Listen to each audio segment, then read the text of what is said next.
Hi hello എല്ലാവർക്കും പുതിയൊരു വീട്ടിലേക്ക് സ്വാഗതം. കറൻലി സോഷ്യൽ മീഡിയയിൽ ഇപ്പം കത്തി കയറിക്കൊണ്ടിരിക്കുന്ന ഏറ്റവും പ്രധാനപ്പെട്ട വിഷയങ്ങളിൽ ഒന്ന് ഏതെന്ന് ചോദിച്ചു കഴിഞ്ഞാൽ, അല്ലെങ്കിൽ ഏറ്റവും പ്രധാനപ്പെട്ട വിഷയമാണ് മമ്മൂക്ക ക്യാൻസർ ബാധിതനാണോ അല്ലയോ.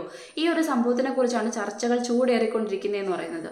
ഇതിനിടെ വെച്ച് നമുക്ക് സാധാരണക്കാരനോ ഒരു സാധാരണക്കാരിക്കോ ഇത്തരത്തിൽ പ്രത്യേകിച്ച് മമ്മൂട്ടി ഫാനായിട്ടുള്ള ഭയങ്കര ആരാധികയായിട്ടുള്ള ഒരു വ്യക്തി എന്ന നിലയിൽ എനിക്ക് ആദ്യം തേടാൻ പറ്റുന്ന ഒരു കാര്യം എന്ന് പറയുന്നത് വലിയ ബന്ധങ്ങളോ അല്ലെങ്കിൽ കാര്യങ്ങളോ ഇല്ലാത്ത നമ്മളെപ്പോലുള്ള ആൾക്കാർ എന്ത് കാര്യങ്ങളെക്കുറിച്ചും ഗൂഗിളിലായിരിക്കും സെർച്ച് ചെയ്യുന്നത്. കാരണം ഇതിനെക്കുറിച്ച് വലിയ വാർത്തകളൊക്കെ വലിയ മീഡിയാസിൽ വല്ലതും വന്നിട്ടുണ്ടോ എന്നറിയാൻ വേണ്ടിയിട്ട്. അപ്പോൾ സ്വാഭാവികമായിട്ടും ഞാൻ തപ്പിയ സമയത്ത് ഗൂഗിളിൽ കൂടി കാണാൻ കഴിഞ്ഞത് ഇതൊരു ഫേക്ക് ന്യൂസ് ആണെന്ന്. അദ്ദേഹം ഇപ്പം വർക്ക് ചെയ്തുകൊണ്ടിരിക്കുന്ന സിനിമ, അതായത് മഹേഷ് നാരായണൻ ഡയറക്റ്റ് ചെയ്യുന്ന, ഇപ്പം അദ്ദേഹം ബ്രേക്ക് എടുത്തിരിക്കുന്ന ആ സിനിമയുടെ വർക്ക് ചെയ്യുന്ന ആൾക്കാർ, ആ ടീം തന്നെ മുന്നോട്ട് വന്ന് പറഞ്ഞിട്ടുള്ള കാര്യം എന്ന് പറയുന്നത് ഇതൊരു ഫേക്ക് ന്യൂസാണ്, അദ്ദേഹത്തിന് ക്യാൻസർ ഡയഗ്നോസിസ് ചെയ്തിട്ടില്ല എന്ന തരത്തിൽ ഗൂഗിളിലൂടെ ഞാൻ കണ്ടു. പിന്നെ നോക്കിയ സമയത്ത് ദി ഇന്ത്യൻ എക്സ്പ്രസ് അതിനകത്ത് വന്നിരിക്കുകയാണ് ഇത് വെറും റൂമറാണ്, ഈ കുറച്ച് മണിക്കൂറുകളായിട്ട് അദ്ദേഹത്തിനെ കുറിച്ച് ഇതുപോലുള്ള വാർത്തകൾ പ്രചരിച്ചുകൊണ്ടിരിക്കുകയാണ്, ഇതൊരു വെറും ഫേക്ക് ന്യൂസ് ആണെന്ന് മാത്രം അതിലൂടെയും കാണിക്കുന്നു. അപ്പം ഇതിൽ ഏതാണ് വിശ്വസിക്കാൻ പറ്റുന്നത് പറ്റാത്ത എന്ന അവസ്ഥയിലൂടെ തന്നെയാണ് പോയിക്കൊണ്ടിരിക്കുന്നത്. സാജൻ സ്കറിയ എന്ന് പറയുന്ന മറുനാടൻ മലയാളി ആ ചാനലിലൂടെയാണ് ഇത്തരത്തിലൊരു വാർത്ത വന്നിട്ടുള്ളത്. പ്രധാനമായിട്ടും എല്ലാ റിയാക്ഷൻ വീഡിയോ ചെയ്യുന്ന ആൾക്കാർ ഞാൻ നോക്കിയ സമയത്ത് ആ ഒരു വാർത്തയെ കേന്ദ്രീകരിച്ച് വെച്ചിട്ടാണ് ഈ ഒരു വിഷയത്തെക്കുറിച്ച് ആധികാരികമായിട്ടൊക്കെ സംസാരിക്കുകയൊക്കെ ചെയ്യുന്നത് ഞാൻ കേട്ടിട്ടുള്ളതെന്ന് പറയുന്നത്. അപ്പോൾ സ്വാഭാവികമായിട്ടും അതിനകത്ത് അദ്ദേഹം പറയുന്നത് വിശ്വസനീയമായിട്ടുള്ള സ്ഥലങ്ങളിൽ നിന്ന് അദ്ദേഹത്തിന് പറ്റുന്ന സ്ഥലത്തൊക്കെ അന്വേഷിച്ച സമയത്താണ് ഇത്തരത്തിലൊരു വാർത്ത മനസ്സിലാക്കാൻ കഴിഞ്ഞിട്ടുള്ളത്. അപ്പോളോ ഹോസ്പിറ്റലിൽ അദ്ദേഹം ചികിത്സയിലാണ്, ഇത്തരത്തിൽ ചെന്നൈയിലാണ് താമസം, ഇങ്ങനെയൊക്കെ കുറേ കാര്യങ്ങളാണ് അറിയാൻ കഴിഞ്ഞത്. അദ്ദേഹത്തിന് കുറേ ആയിട്ട് ഛർദി ഉണ്ടായിരുന്നു എന്ന തരത്തിലൊക്കെ വാർത്ത കേൾക്കുന്നുണ്ട്. പക്ഷേ ഇപ്പം ഈ പറയുന്ന ഇന്ത്യൻ എക്സ്പ്രസ്സിലൂടെ മറ്റു കാര്യങ്ങളിലൂടെയൊക്കെ അറിയാൻ പറ്റുന്ന കാര്യം എന്ന് പറയുന്നത് എല്ലാവരും ഈ ഒരു കാര്യത്തിലേക്ക് എത്താനുള്ള സാഹചര്യം എന്ന് പറയുന്നത് എന്തുകൊണ്ടാണ് ഇപ്പം ഈ പറയുന്ന മഹേഷ് നാരായണൻ വർക്ക് ചെയ്യുന്ന പുതിയൊരു സിനിമ എന്ന് പറയുന്നത്, ഡയറക്റ്റ് ചെയ്യുന്ന സിനിമ, അതിന് ഒരുപാട് പ്രത്യേകതയുണ്ട്. കാരണം മമ്മൂട്ടി മോഹൻലാലും ഒന്നിച്ച് അഭിനയിക്കുന്ന ഒരു നീണ്ട വർഷത്തിന് ഇടവേളയ്ക്ക് ശേഷം ഒന്നിച്ച് അഭിനയിക്കുന്ന ഒരു സിനിമയാണിതെന്ന് പറയുന്നത്. കുഞ്ചാക്കോ ബോബൻ, അങ്ങനെ കുറേ പേര് അതിനകത്തുണ്ട്. ഇപ്പോൾ സ്വാഭാവികമായിട്ടും നമുക്കറിയാം 2020 പോലൊരു സിനിമ 2008 മറ്റു വന്നതിന് ശേഷം 16 വർഷത്തെ ഇടവേളയ്ക്ക് ശേഷം അവർ ഒന്നിക്കുന്ന ഒരു ഫിലിമാണ്. ആ ഫിലിമിൽ നിന്ന് പെട്ടെന്ന് മമ്മൂട്ടി അപ്രത്യക്ഷനാകുന്നു. അപ്പം അതിനുശേഷം ഇത്രയൊരു ബ്രേക്ക് എടുത്ത് അദ്ദേഹം പോകാനുള്ള കാരണം അദ്ദേഹത്തിൻ്റെ രോഗാവസ്ഥയാണ്, അദ്ദേഹം ഹോസ്പിറ്റലാണ്, ഇത്തരത്തിലാണ് ഇതിനെക്കുറിച്ച് വ്യാഖ്യാനങ്ങൾ ഉണ്ടാവുന്നതെന്ന് പറയുന്നത്. അപ്പം ആ സമയത്ത് ഈ ടീം തന്നെ പറയുകയാണ് അദ്ദേഹം ഇത്തരത്തിലൊരു ബ്രേക്ക് എടുക്കാനുള്ള കാരണം എന്ന് പറയുന്നത് ഇപ്പോൾ റംദാൻ നാളുകളാണ്. അപ്പം അവർക്ക് സ്വാഭാവികമായിട്ടും നോമ്പ് പോലുള്ള കാര്യങ്ങളുണ്ട്, ഫാസ്റ്റിംഗ് പോലുള്ള കാര്യങ്ങളുണ്ട്. അപ്പം അദ്ദേഹം അത് ചെയ്യാൻ ആഗ്രഹിക്കുന്ന വ്യക്തിയാണ്. അദ്ദേഹം നമ്മൾ പലപ്പോഴും കേട്ടിട്ടുണ്ടായിരിക്കും ഈ പറയുന്ന നോമ്പ് പോലുള്ള കാര്യങ്ങൾ, അല്ലെങ്കിൽ കൃത്യസമയത്ത് പള്ളിയിൽ പോകുന്ന കാര്യങ്ങൾ. ഞാൻ ഇതിന് മുന്നേ എനിക്കൊന്ന് കൊച്ചിൻ ഹനീഫയുടെ ഏതോ ഒരു വീഡിയോ പണ്ടെന്നോ കണ്ട സമയത്ത് അതിനെക്കുറിച്ചുള്ളത് ഇങ്ങനെ കയറി വന്ന സമയത്ത് ഞാൻ കണ്ടിട്ടുണ്ട്, വർഷങ്ങൾക്ക് മുമ്പ് ഞാൻ കണ്ടിട്ടുണ്ട്. അതായത് ഏത് സ്ഥലത്താണെങ്കിലും ഇനി എവിടെയാണെങ്കിലും പോലും ഈ പെരുന്നാൾ അല്ലെങ്കിൽ നോമ്പ് പോലുള്ള കാര്യങ്ങളൊക്കെ വരുന്ന സമയത്ത് ദുബായിലോ എവിടെ ആയിക്കോട്ടെ, ഇനി എന്ത് വലിയ ആഘോഷങ്ങളായിക്കോട്ടെ, അദ്ദേഹത്തിനെ കിട്ടില്ല. കാരണം അദ്ദേഹം പള്ളിയിൽ പോയി നിസ്കരിക്കുകയും ബാക്കി കാര്യങ്ങൾ പരിപാടിയിൽ പങ്കെടുക്കുകയും ചെയ്തുകൊണ്ടിരിക്കുന്ന ഒരു വ്യക്തിയാണ്. അതിലൊന്നും ഒരു കോട്ടവും വരുത്താത്ത ഒരു വ്യക്തിയാണ് അദ്ദേഹം എന്ന തരത്തിൽ കൃത്യമായിട്ട് കേട്ടിട്ടുണ്ട്. അത് മാത്രമല്ല അദ്ദേഹത്തിൻ്റെ ജീവിതശൈലിയെക്കുറിച്ച് നമ്മൾ കൃത്യമായിട്ട് കണ്ടുള്ളതാണ്. കാരണം നമ്മളെപ്പോഴും കോമഡി പോലെയൊക്കെ കാണുന്ന, ഇപ്പോഴും ഈ ഇടയ്ക്കും പല ചാനൽസിലൂടെ കാണാൻ പറ്റുന്നത്, ഇനി ഒരു 10 വർഷം അല്ലെങ്കിൽ ഒരു 50 വർഷം കഴിഞ്ഞ് കഴിഞ്ഞാലും നടന്മാർ, ഇപ്പം കാണുന്ന നടന്മാർ, പ്രത്യേകിച്ച് ദുൽഖർ സൽമാൻ ഉൾപ്പെടെ അദ്ദേഹത്തിൻ്റെ മകൻ ഉൾപ്പെടെ എത്രയും ഈ പറയുന്ന വയസ്സായി ഇരുന്ന് കഴിഞ്ഞാലും മമ്മൂട്ടി ഇതേപോലെ തന്നെ ഇരിക്കും എന്ന തരത്തിലാണ് കോമഡി പോലെയൊക്കെ വന്നിട്ടുള്ളത്. അല്ലെങ്കിൽ അത് കാണിക്കുന്നത് വലിയൊരു ഒരു രീതിക്ക് ഇങ്ങനെ അതിശയിപ്പിച്ച് കാണിക്കുന്ന ഒരു സംഭവമല്ല. നമുക്ക് തന്നെ അറിയാം ഇത്രയും വർഷമായിട്ടും അദ്ദേഹത്തിന് ഇത്രയും ഏജ് ഉണ്ടായിട്ടും ഇത് വലിയൊരു സംഭവമല്ല. പക്ഷെ എന്നാലും നമുക്കറിയാം ഒരു 35-40 വയസ്സ് കഴിയുമ്പോഴേ സാധാരണക്കാരൻ്റെ തൊലിയൊക്കെ ചുക്കിച്ചുളിഞ്ഞ് ഒരു വല്ലാത്ത അവസ്ഥയിലേക്ക് പോകുന്ന സമയത്ത് ഈ ഒരു ഫീൽഡിൽ ഇപ്പോഴും ഇങ്ങനൊരു ക്യാരക്ടർ റോളിൽ നിൽക്കാൻ കഴിയുക എന്ന് പറയുന്നത് അത് വലിയൊരു അനുഗ്രഹമായിട്ടുള്ള കാര്യമാണ്. അതിന് അദ്ദേഹം എടുക്കുന്ന ഒരുപാട് എഫേർട്സും ഉണ്ട്, നമുക്കറിയാവുന്ന കാര്യമാണ്. അദ്ദേഹം കഴിക്കുന്ന ഫുഡ്, ഡയറ്റ്, ഇങ്ങനെയുള്ള കാര്യങ്ങൾ ഒരുപാട് ചർച്ച ചെയ്യപ്പെട്ടുള്ള ഒരു കാര്യമാണ്. അദ്ദേഹം മാംസ്യം അങ്ങനെയുള്ള കാര്യങ്ങൾ അധികം യൂസ് ചെയ്യില്ല, പച്ചക്കറി പോലുള്ള കാര്യങ്ങളാണ്, പഴവർഗ്ഗങ്ങളാണ്, ഇങ്ങനെ കുറേ കാര്യങ്ങൾ.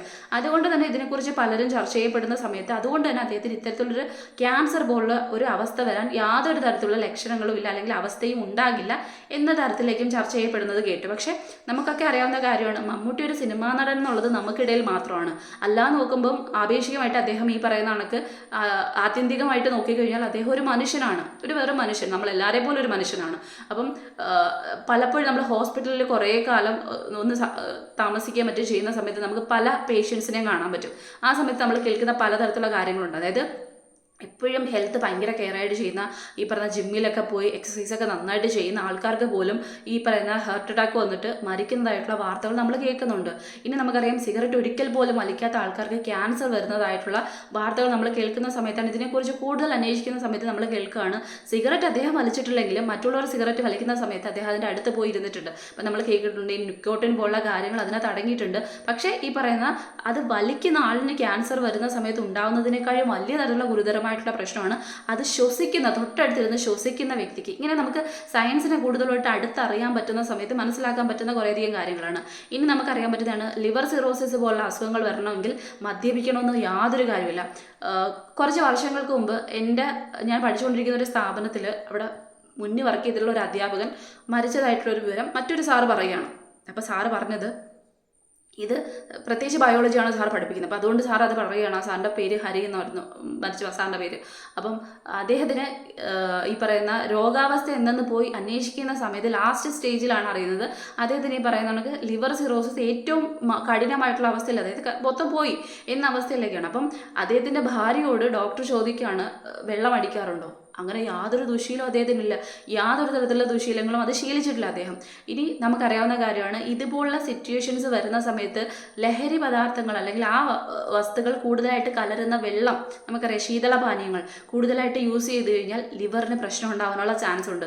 അതിലപ്പുറത്തേക്ക് ആ ഒരു സാറിൻ്റെ കാര്യത്തിൽ പറഞ്ഞിട്ടുള്ളത്, ഈ മീൻ മേടിച്ചുകൊണ്ട് വന്നിട്ട് വലിയ മീനുകളാണ് വീട്ടിൽ മേടിക്കുന്നത്. അപ്പം സ്ഥിരമായിട്ട് ഇത് 6-7 ദിവസമൊക്കെ ഫ്രിഡ്ജിൽ തന്നെ സൂക്ഷിച്ച് കുറേശ്ശെയായിട്ട് എടുത്ത് കഴിക്കുന്ന ഒരു രീതി, അതായിരുന്നു അവരുടെ അതുമൂലമാകാനുള്ള ചാൻസ് ഉണ്ട് എന്ന രീതിക്ക് ഞാൻ കേട്ടിട്ടുണ്ട്. അപ്പം നമുക്കിതിനെയൊക്കെ മൊത്തത്തിൽ ഒന്ന് കൺക്ലൂഡ് ചെയ്യുന്ന സമയത്ത് അല്ലെങ്കിൽ ഇതിനെക്കുറിച്ചൊക്കെ ഒന്ന് അവലോകനം ചെയ്യുന്ന സമയത്ത് നമുക്ക് മനസ്സിലാക്കാൻ പറ്റുന്ന കാര്യം എന്ന് പറയുന്നത്, കൺക്ലൂഷനിലേക്ക് എത്താൻ പറ്റുന്ന ഒരു കാര്യം എന്ന് പറയുന്നത്, നമ്മൾ എത്ര ഭയങ്കരമായിട്ട് കെയർ ചെയ്ത് നമ്മുടെ ശരീരത്തെ കൊണ്ടുപോകുന്നു എന്ന് പറഞ്ഞു കഴിഞ്ഞാലും നമുക്കറിയില്ല നമ്മൾ കഴിക്കുന്ന ഫുഡിൽ എന്തൊക്കെ കാര്യങ്ങൾ അടങ്ങിയിട്ടുണ്ട്. അല്ലെങ്കിൽ പിന്നെ ഈ പറയുന്ന നെല്ലും ബാക്കി നമ്മൾ ഉപയോഗിക്കുന്ന എല്ലാ വസ്തുക്കളും നമ്മൾ തന്നെ വീട്ടിൽ ഉൽപ്പാദിപ്പിച്ച് അതൊന്നും പ്രാവർത്തികമായിട്ട് നടക്കുന്ന ഒരു കാര്യമില്ല. അതുകൊണ്ട് തന്നെ എന്ത് അസുഖങ്ങളും ആർക്കും വരാനുള്ള ചാൻസ് നമുക്ക് തള്ളിക്കളയാൻ പറ്റില്ല എന്നതാണ് സംഭവം എന്ന് പറയുന്നത്. പിന്നെ ഇതിനെക്കുറിച്ച് സംസാരിച്ചത് കൊണ്ട് തന്നെ വൻകുടൽ ക്യാൻസർ എന്ന് പറയുമ്പോൾ സ്വാഭാവികമായിട്ടും അതിൻ്റെ ഫസ്റ്റ് സ്റ്റേജൊക്കെ ഈ ഡയഗ്നോസിസ് ചെയ്യാൻ കഴിഞ്ഞിട്ടുണ്ടെങ്കിൽ സ്വാഭാവികമായിട്ടും ഏതൊരു വ്യക്തിയും, കാരണം ഞാൻ പല കമൻറ്റ് സെക്ഷനിൽ ഈ ഒരു വാർത്തയെക്കുറിച്ച് ഒരുപാട് തിരക്കി, കാരണം എന്ന് പറയുന്നത് മമ്മൂട്ടി അത്രയധികം ഇഷ്ടപ്പെടുന്നതുകൊണ്ട്. അപ്പോൾ പല ആൾക്കാർ വന്ന് പറയുന്നുണ്ട്, ചില ആൾക്കാരുടെയൊക്കെ അച്ഛന്മാർക്കൊക്കെ ഈ ഒരു അസുഖം വന്നിട്ടുണ്ട്, അതിൻ്റെ 4th സ്റ്റേജ് ക്യാൻസർ, നമുക്കറിയാം 4th സ്റ്റേജാണ് ഏറ്റവും പ്രശ്നമായിട്ട് വരുന്നതെന്ന് പറയുന്നത്.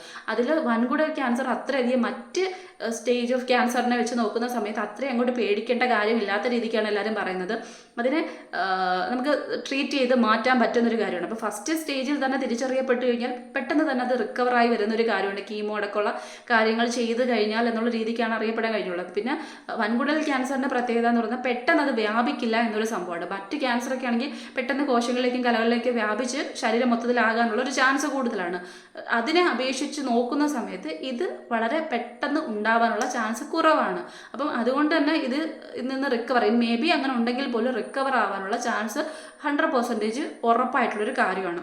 പിന്നെ അദ്ദേഹത്തിനെ പോലെ ഇത്രയും പണവും സൗകര്യങ്ങളും ഒക്കെ ഉള്ള ഒരു വ്യക്തിക്കാകുമ്പം ഏത് തരത്തിലുള്ള ട്രീറ്റ്മെൻറ്റ് വേണമെങ്കിലും സൗകര്യപ്രദമായിട്ട് അദ്ദേഹത്തിന് യൂസ് ചെയ്യാൻ പറ്റുന്ന കാര്യമാണ്. പ്രത്യേകിച്ച് അദ്ദേഹത്തിൻ്റെ മകളുടെ ഭർത്താവ് ഒരു ഡോക്ടർ കൂടി ആവുന്ന സമയത്ത് അദ്ദേഹത്തിന് അത്രയും കൂടുതൽ സപ്പോർട്ട് കിട്ടണം. അപ്പം ഇതിനെ ഭയങ്കരമായിട്ട് പെരുപ്പിച്ച് കാണിക്കുന്ന കുറേ സംഭവങ്ങളൊക്കെ നമുക്ക് കാണാൻ പറ്റുന്നുണ്ട്. അതിന് അത്ര വിശാലമായിട്ട് ഭയങ്കരമായിട്ട് മമ്മൂട്ടി എന്ന് പറയുന്നത് നമ്മുടെ സ്വത്ത് തന്നെയാണ്, നമുക്കൊക്കെ അറിയുന്നൊരു കാര്യമാണ്. പക്ഷേ അതിനെ ഭയങ്കര ഇതായിട്ട് കാണിച്ച് അതൊരു വലിയ മാരകമായിട്ടുള്ള വിഷയമാക്കി കൈക്കൊള്ളേണ്ട ഒരു കാര്യം ഇതിനുണ്ടോ എന്ന് ചോദിച്ചു കഴിഞ്ഞാൽ ഒരു സാധാരണ മനുഷ്യനെ പോലെ ഒരു വ്യക്തി തന്നെയാണ് മമ്മൂട്ടി എന്ന് പറയുന്നത്. അപ്പം അദ്ദേഹത്തിന് ഒരുപാട് ഫെസിലിറ്റീസ് അദ്ദേഹത്തിന് ചുറ്റും തന്നെ അവൈലബിൾ ആയിട്ടുള്ള ഒരു കാര്യത്തിൽ ഫസ്റ്റ് സ്റ്റേജ് ആണെന്ന്, ഇനി മേ ബി അങ്ങനെ ആണെങ്കിൽ പോലും അതിൽ നിന്ന് പെട്ടെന്ന് തന്നെ റിക്കവറായി വരാനുള്ള ചാൻസ് കൂടുതലാണ്.